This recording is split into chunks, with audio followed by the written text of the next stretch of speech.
Brought to you by...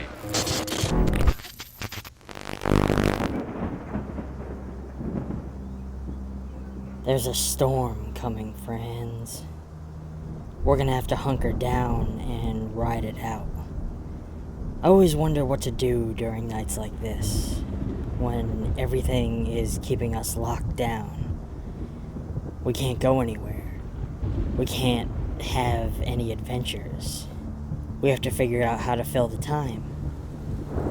We have to do something.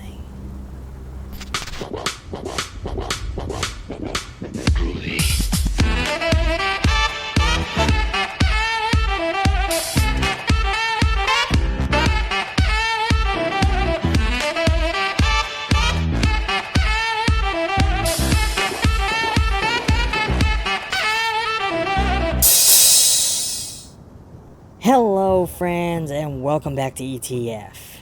Seeking shelter from a storm, a family finds itself trapped in their bathroom for days, with no sign of rescue, as some kind of untold evil lurks just beyond the walls. We open this film with the approaching storm, a dark, ominous veil of clouds crawling across and blanketing the sky, as our family moves to hunker down within the safety of their bathroom. We are quick to see that there are some deep-seated issues between the members of this family that none of them wish to confront. Almost immediately, the children begin to bicker, as siblings do, and the parents show signs of deep-rooted resentment. As the storm bears down around them, we begin to learn about each member of the family, and watch as the tensions between them grow to a boil. As the plot progresses, we're given small fragments, glimpses at moments of the daughter's life outside of this room. She has met a girl with a similar dark sensibility to hers, and has begun to fall in love with her. Together, they dug up her dead dog and ripped out its tongue, to put a black magic spell on a kid that recorded them making out, as you do.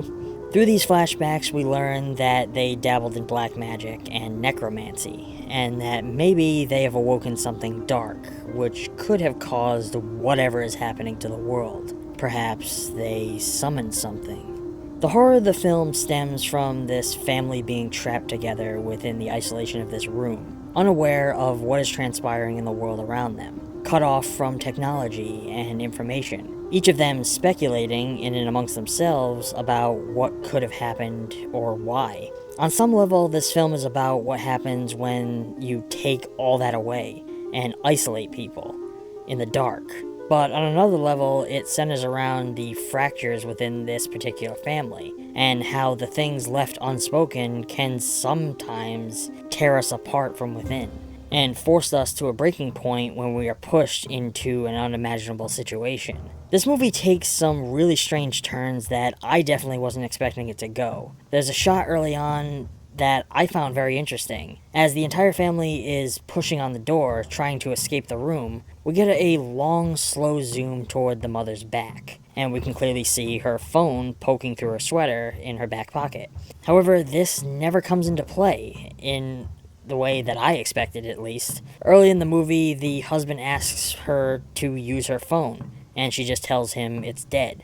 So, personally, I figured that we would get a little moment later on where she had been lying, or just maybe didn't want to admit her indiscretions in front of her kids. But her phone is literally never brought up again.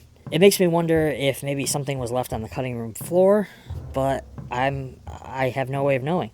Everything takes a huge fucking turn during the dog scene, which, by the way, features a voice cameo by Ozzy fucking Osbourne for whatever fucking reason, and it's awesome nonetheless.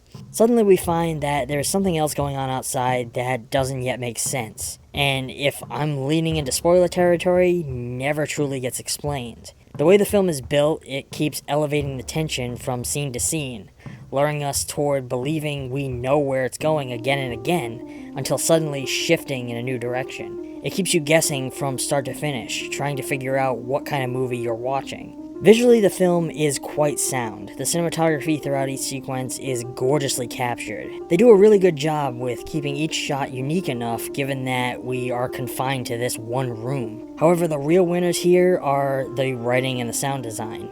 These characters are well crafted and the performances elevate them to a believable level. The sound design here does wonders to sell the threats that lurk outside these walls without us ever needing to see them for ourselves. Which, I'm telling you, we literally never leave this fucking room. It's honestly kind of amazing.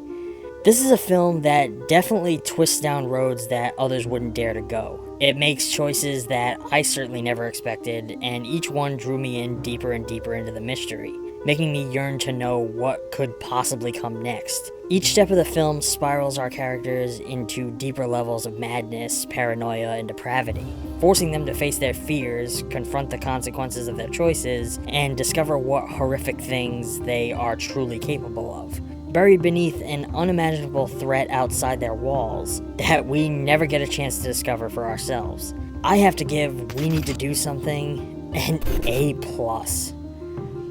Be warned, this is a movie that presents more questions than answers, so if you're the type to want closure in your climax, this may not be for you.